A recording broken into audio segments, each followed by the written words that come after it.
Hi everyone, it's John Mitchell, and this is the second video in our series. I'm redoing this video pretty much because of how we marked the 2013 exam, and there was one particular mistake that a lot of students made, and it was based on the textbook they used. So we're just going to go through this one again. So first of all, we're going to look at management functions, and then quickly looking at what objectives and strategies are, and then we'll get into the positive and negative contributions that large-scale organisations make to the economy.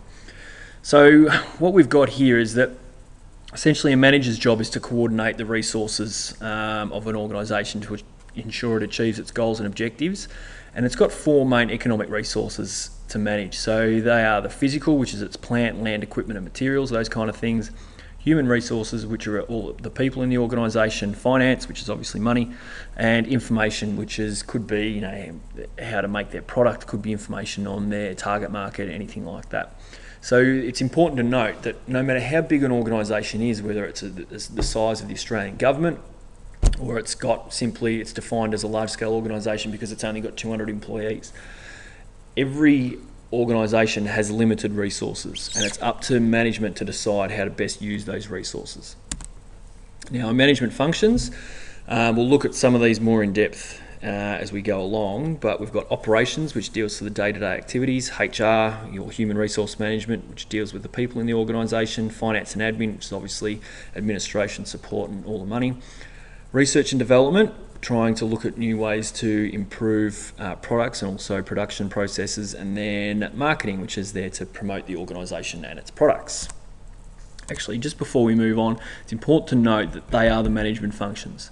There was a question a couple of years ago in the exam, and at least 80% of the students didn't know what a management function was, so it's really important that you're clear that they are management functions.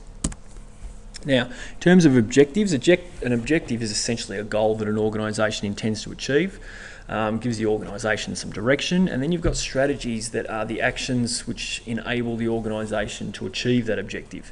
Now, the largest goal or objective that an organisation has is the vision statement or mission statement. Sometimes they can have both, sometimes they just have one, but a vision statement is a really broad statement that says what an organisation aspires to become. So into the future, this is what we're aspiring to. And then you've got the mission statement, which is a similar thing. It's still a really broad statement, but it's a little more specific than the vision. So it states why an organisation exists, its purpose, and how it's going to operate. So it's important then that from there that they will have more specific objectives. That might be for marketing, for HR, they'll have more specific objectives, and then they determine the strategies that they're going to use in order to achieve that overall objective. But everything has to be in line with that vision or mission statement. Okay, now moving on, we're going to look at the positive contributions that organisations make to the economy. And because of all these positive contributions, that's why the government works really hard at getting large-scale organisations to the country and keeping them here. So what we need to do is we need to determine, well, because all organisations contribute to the economy positively, what do large organisations do that small and medium organisations don't? And one, they all provide employment, but what a large-scale organisation does is provide significant number of people with employment. So they actually provide approximately 33% of the private sector, and they provide employment both directly and indirectly. So that's the difference. So the important thing there, and that's why I've got it in red, is that you say significant employment. If you just say that they provide employment, you won't get any marks for that in an exam. Okay.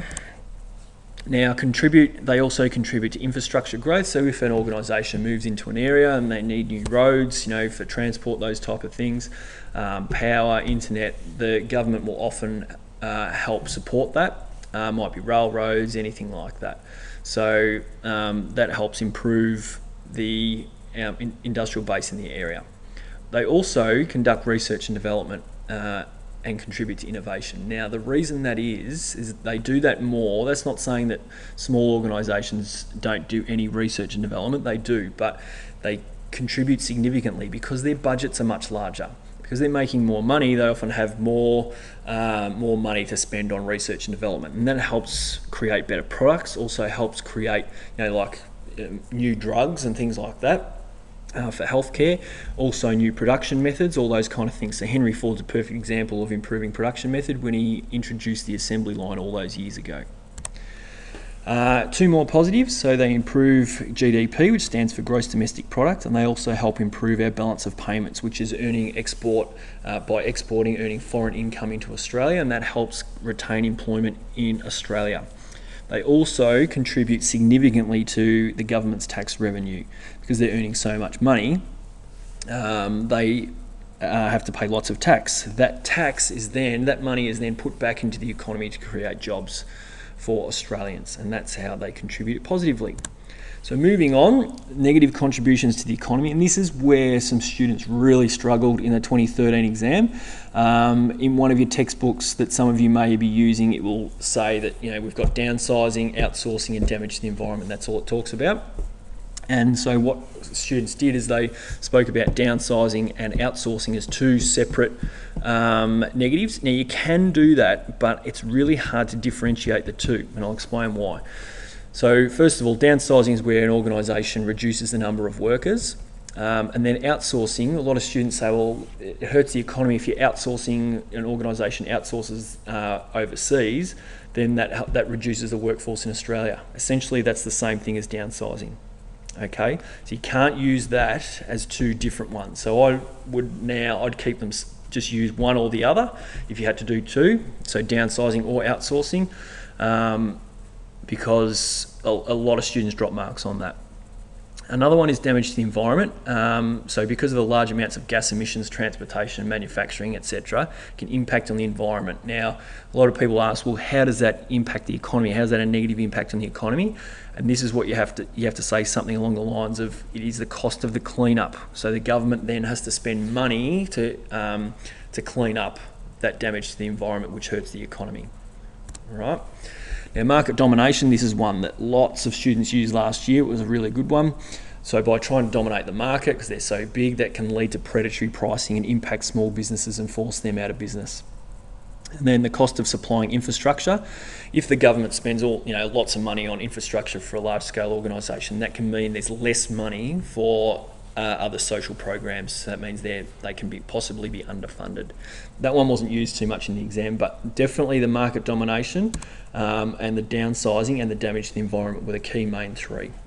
But just keep in mind that downsizing and outsourcing, I would personally keep them separate. You can separate them and do them very differently, but a lot of students found that really difficult to do.